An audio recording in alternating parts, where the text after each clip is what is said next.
Welcome to EP Daily. Today on the show, we've got Star Wars and Batman in the rundown because we know how to Monday. Plus, we find out what's in the works at Ubisoft Toronto.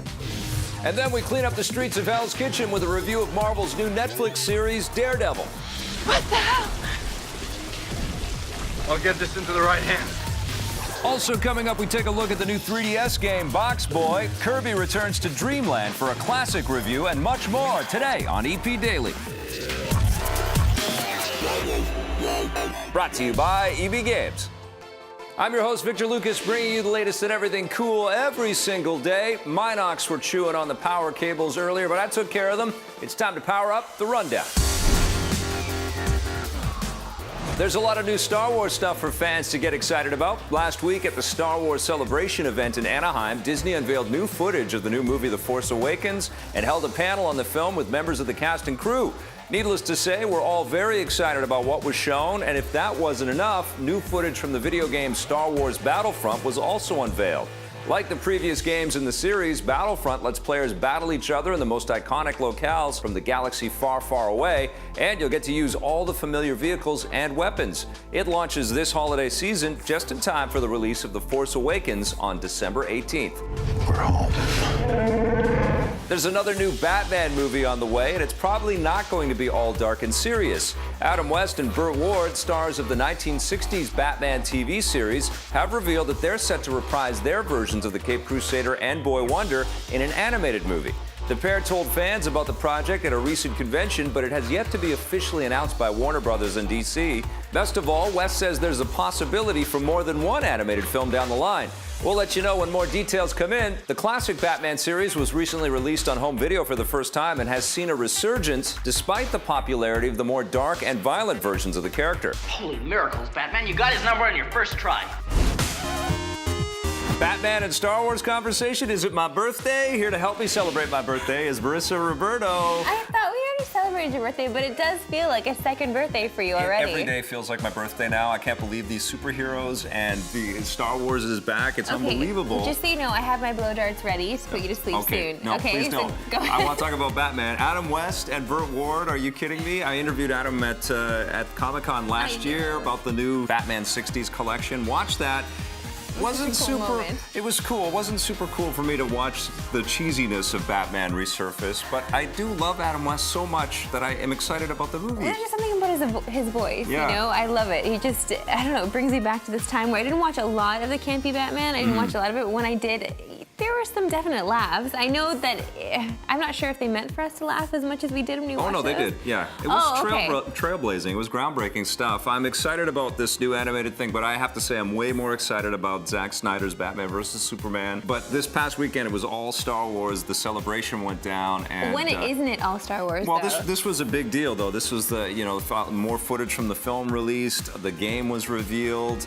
You've got to be pumped. No, I'm excited about it, but I also feel like that these steps where it's like they're releasing a little bit at a time and they're getting everyone excited. I don't like being excited when everyone else around me is excited. I want to have my own personal enjoyment with it. It feels manufactured, right? It does. Right now it feels like, okay, do I love it so much or do I love it because everyone else around me is loving it? Yeah, and that's an interesting question, actually, because I wonder if it's a generational thing, if you were around when the movies were first being released, if you're more excited, or if you're a little kid and you sort of got introduced to them with the prequels and the Clone Wars animated. Well, yeah, we don't need to talk about the prequels, but I do like the Clone Wars. I feel like all of this stuff, though, has been so well ingrained into our popular culture, and all these creators are so savvy, and they're building us good things. Even, the Star Wars Rebels show shouldn't have been as good as it is, It is really good. I'm very, very stoked with where Star Wars and Batman and Superman are going. Of course, I love it. I love all of these worlds. I love living in that Star Wars world. All right, well, we got to switch over to some game talk right now. We've got Alex Perez, the new managing director at Ubisoft Toronto. Here he is with Scott.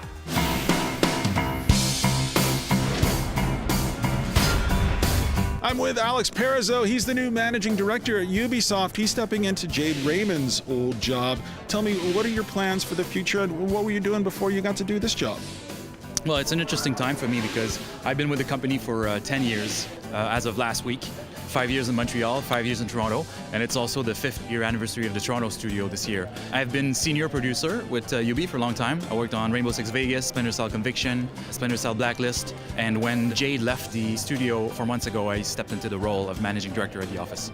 So the Jade Raymond era is back there. The Alex era is coming up. So what can Ubisoft fans look forward to? I've been with the Toronto studio since the very beginning. Jade and I worked together on the strategy and day-to-day of the studio every day for 5 years. So the direction is very much set. We're going to continue down that path. We have a lot of really cool projects happening right now. We just last year contributed to some of the biggest brand at UB. We shipped half the open world on Assassin's Creed Unity, worked on the co-op. We shipped the Shangri-La missions in Far Cry 4, which are some of the most visually stunning missions in the game, I think. So we're going to continue down that path. We have some projects that we're leading and some collaborations on some of the biggest brands at UB.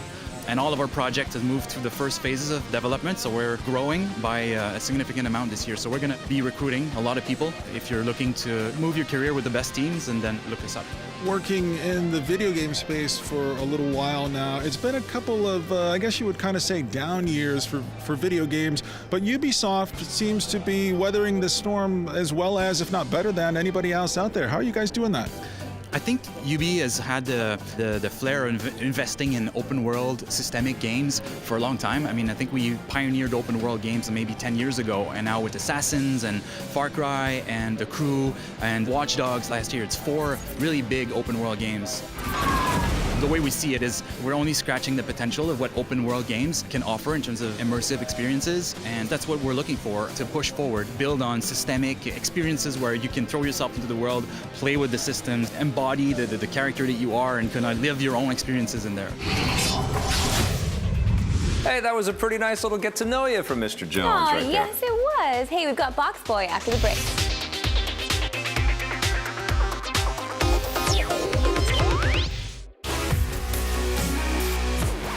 Welcome back to EP Daily. I have 2 very simple rules that I like to abide by. Number 1, no one puts baby in the corner.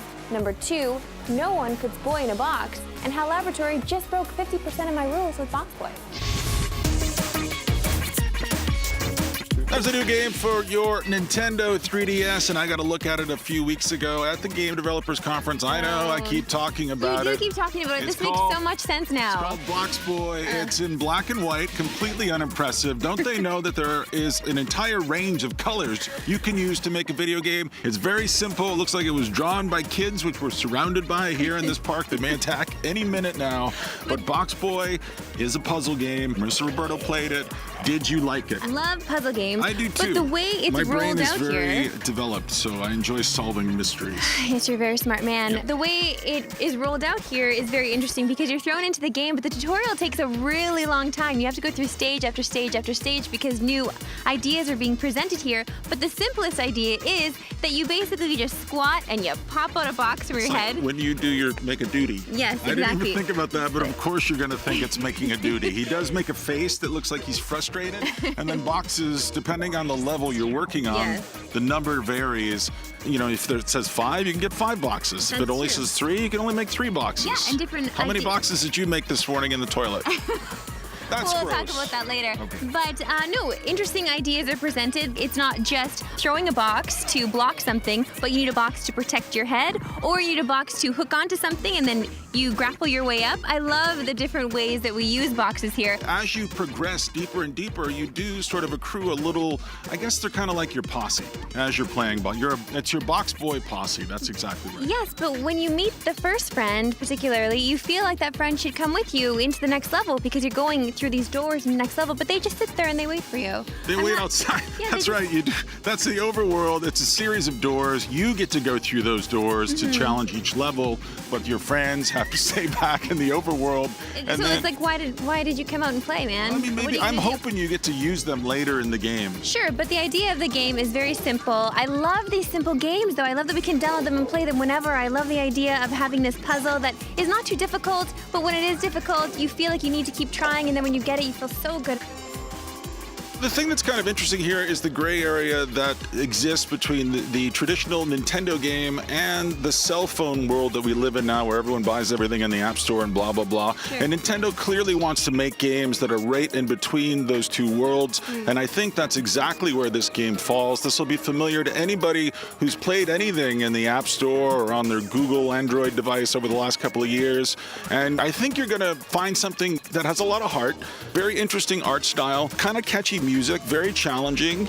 I Really? like this. Yeah. I had kind of fun with this. Really catchy music, really simple. I feel like this is one of those games that because my mom plays games in the App Store, I feel like I can actually give her my 3DS and say, look, Mom, you can play a game on this too, and show her this. Why are you Listen, making that face? Well, in the future, I'm not going to mention GDC anymore. And Yeah, you, please do one review without mentioning your mom. Sorry, What? Tina. She likes the shout out. Hi, Mom. We're going to give Box Boy for the 3DS. I think it's an 8. Gets a 9 from me. Yes. You know who else doesn't belong in a box? Victor Lucas with those big round cheeks. Okay, I like my cheeks. I've actually had these insured, just like Mary Hart's legs. Hey, I didn't say having big round cheeks is a bad thing. Just look Okay. at this way back playback from HAL Laboratory. There's big round cheeks and, well, round everything. He's pink and he's round and he has a little face on him. You talking about me? Talking about Victor Lucas? Okay. No, of course I'm talking Jeez. about Kirby, the least polarizing video game character of all time. You can't hate him. We're talking about Kirby's return to Why have Dreamland. they made so many great Kirby games in so little a time? Well, didn't we just get a Kirby game? It's been a year. We did Epic Yarn. That was awesome. Which was so We- great. We Such a loved, treat last holiday season. and Kirby Gangbang was a blast. No, that was Kirby Mass Attack. That was so fun. So fun. And now here is another great Kirby. Yeah. Did you like this game? We're going back to Kirby's Dreamland. Yeah. You know what? It's traditional. You know what I love about the Kirby games is I just love how it creates its own visual language. They're crazy, And these guys. They're insane. They use Earth to This is- start with, no, this and is- then they just go, let's make it crazy. This is what I love, though, is the fact Yeah. that they're using the bare minimum of any dialogue or words. These games have no aspirations to be a movie like Uncharted 3 No, or Batman no. or anything. All they want to do is be a video game and be fun. Super and fun. so what happens is you'll be going through this game, you'll do something in the game, and a star will open up like a suck hole in the middle of the screen. Yeah. And there's a star there, and you're thinking, there's a suck hole star there. What am I going to do? I'm gonna go jump in that. I'm going to go jump in the Yeah. suck hole star. So you jump into it. What do? You get transported to another place, and suddenly you're in this other You got a little land. challenge, and then you got to collect little bits for a spaceship to help this alien get off of the Dreamland. Right, that's the overall plot. A space alien, like E.T., Yeah. has crashed, and his ship parts have been scattered. Little Pikmin. Fortunately, they've been scattered in some very easy-to-find places, like a Yeah. desert Yeah. and a snow level. Well, did you notice? I tweeted this too. Why is the second world in every video game ancient Egypt? It's always a desert. Have we run out of ideas and locations? You know, I mean, you can be annoyed by some of these cliches, or you can try to embrace them. And I decided, It you was know me. fun, man. I mean, It's so fun. It's just really fun. It's polygonal, sort of reinterpretation of classic sprite-based gameplay. It definitely echoes the Super Mario Brothers Wii. It echoes a little bit of the Donkey Kong Country. This is way easier to play. Fun-wise, this is amazing. I mean, you are able to transform into all of these different kind of Kirby Yeah, which one was your character favorite? classes. There's one that's kind of like a Link with a sword and a Yeah. little elf hat. I like the magic beam, and I also like turning into tornado guy. And all of these power-ups that you find scattered throughout the lands, there's always a super version that Yes. you eventually unlock too, where you just devastate and do tons of property damage on screen. And one of the coolest things you can do in the game is hold down the one button and shake the Wii remote. You have to hold it sideways to Yeah. play the game. Shake it up Then and you down, can and all of a sudden, really suck. his jaw unhinges, and he's just like, And then giant cubes It's will like- float right into his mouth. I like this game, and I also liked all the little mini games that you're always unlocking. Yeah. There was a weird dojo. The ninja one was pretty cool. It's definitely but worth it's picking like, up. It's like Mass Attack too, in the sense Yeah. that you always feel like you're always being rewarded Yeah. for everything you do in the game. Mass Attack better than this game. It is better than this Epic game. Yarn is better than this game. is, but this game and is if you pretty have damn good. both of those and you still love Kirby and you're missing them, then you definitely got to get it. And it's a very good game. So for do sure. me a favor, suck and blow a score into the screen. 8 gets an 8 out of 10. What are you giving it? It's an 8.5. All right. After the break, Marissa and I have a weekend's worth of Daredevil to review. You gonna listen to me this time? Where am I? Welcome back to EP Daily. Surprise! I am a chronic binger. It first starts with the salt and vinegar chips, and that is on the side of Coconut Bliss, and all of that is on the side of Netflix. My latest Netflix binge includes a certain superhero inside Hell's Kitchen, and all that is on the side of many, many snacks.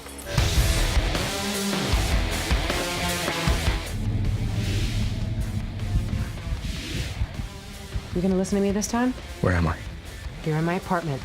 Look at these bags. Look at these bags in my eyes. This is from binging and snacking constantly. That is what we have done. Netflix, what are you doing to us?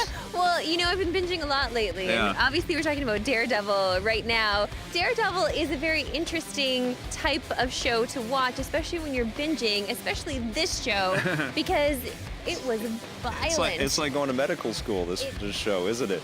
I got And a as little- bad as we look from binging this thing, Yeah. we don't look anywhere as bad as Charlie Cox does as Matt Murdock. He gets the S beat out of him in this show. At one point, he battles this ninja guy, and he has got blades cutting into him and slicing his body up, and you can see like guts are starting to like hang, and the knife sticks into him, and the ninja guy starts pulling him and dragging him with the chain. It was so visceral and unbelievable, and the fight sequences in this thing are just outstanding. The fight sequences are good. Yes. What the hell? I'll get this into the right hands. No, you can't. You can't take it to the police. You can't trust anyone. Then we tell everyone. We should get into the fact that you are already about this thing. I am. Because, okay, Yeah. so we need to take that into consideration Yeah. before we jump into it. You were really excited that Netflix is doing this with Marvel. Yes, I was, because you heard all of the hype around this, that they were going to take a different tactic, that it Yeah. was going to be grittier, that it was going to be more realistic, it wasn't going to feel like anything else that Marvel has put on screen recently. Definitely does not feel like Agents of S.H.I.E.L.D., but it all fit within the confines and the context of the Marvel Cinematic Universe. So they reference the Avengers, they reference the Battle of New York and the devastation through New York, and the full season is the origin story of Matt Murdock, which is a wonderful way to treat this material. And also Wilson Fisk, played by Vincent D'Onofrio, who is equally as effective in the role. And Yeah. really, it's the head-to-head machinations between these two incredible characters that makes this show so compelling. Well, that's the beautiful thing about the show, is it's not just telling one story, it's telling several different Yes. stories, Yep. actually. I found that most of the time, I wasn't even with Daredevil himself. I was with other people following their stories and watching those stories unfold, which was very compelling to me. It's just how these stories string together, and sometimes I found when I was watching that I was really into it, I was so involved, I was loving every second of it, and then there would be moments where, well, how did that person know that that happened to that person? And how did this person know where that person was? Like, just a lot of things that didn't really connect. A little soap opera-y. Yes. Yes, and I did feel that Foggy Nelson, Eldon Henson is the actor's name that's playing him, was really well cast visually, but he is very youthful in the show, as is Charlie Cox as Matt Murdock. Sure. And there was a gravitas, there was a world wariness about Charlie Cox and his performance that he really carried well. And I felt that Eldon Henson looked the part of Yeah. Foggy, and they had a nice dynamic with some of the repartee between Murdock and Nelson, but he didn't really carry the weight. He never really could deliver the drama of what was going on around him as effectively as some of the other characters. And I think that also happened a little bit with Deborah Ann Woll as Karen Page.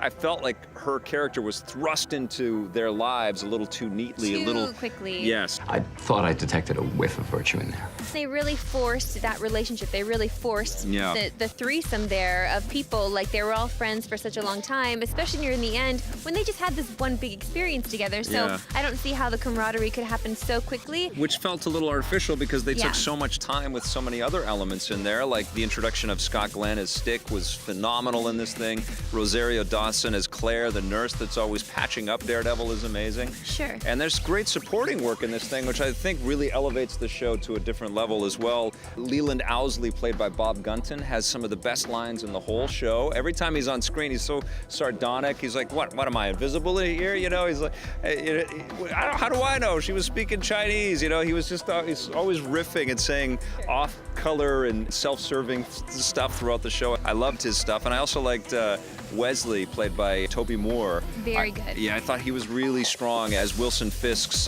yes man, as his. Yeah, he was his BFF. Yeah, his totally. I'm happy that Netflix released it. I think it's too much to binge, though. I feel like you should take this episodically, watch it one day at a time. It was too much. I'm going for the double binge. What are you giving Daredevil?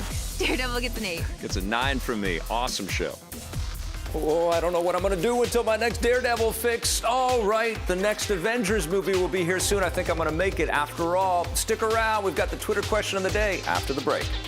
If you want more EP, go to our website, epn.tv, for bonus content and full episodes. We're also on Facebook and Twitter.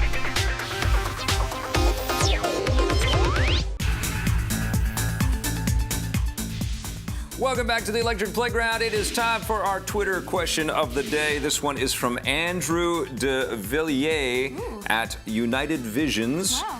What's more exciting, Game of Thrones Season 5 or Daredevil? Now that I've binge-watched DD, I'm way more pumped for Game of Thrones, but only just barely, so he liked both of the shows. Sure, yeah, I completely agree with that because now I'm done Daredevil. Yeah. I've watched all the episodes, so now what? Yeah. I gotta wait for the next Game of Thrones. I mean, I did binge watch and we were lucky enough to see the first 4 episodes of Game of Thrones Season 5, but now that we've binged that, I am just hankering for more, and Game of Thrones just has an effect on me, so I'm way more on the side of Game of Thrones than Daredevil. Well, Game of Thrones is unexplored territory in a lot of ways if we haven't read the book, you know, and it's much more expansive. But Daredevil was so laser focused, and I was so anxious to see what Netflix and the producers had done with this property, and they absolutely nailed it, and I couldn't believe it. Every single episode just kept amping up for me and accelerating the plot, and you know, got a little more violent, a little more, there were higher stakes at play in every episode. I was really enthralled by Daredevil. But you're done now. I am done. That is so... the problem with binging, right? It's just like it's over as quickly as it begins. Yeah, but my snacks are still there.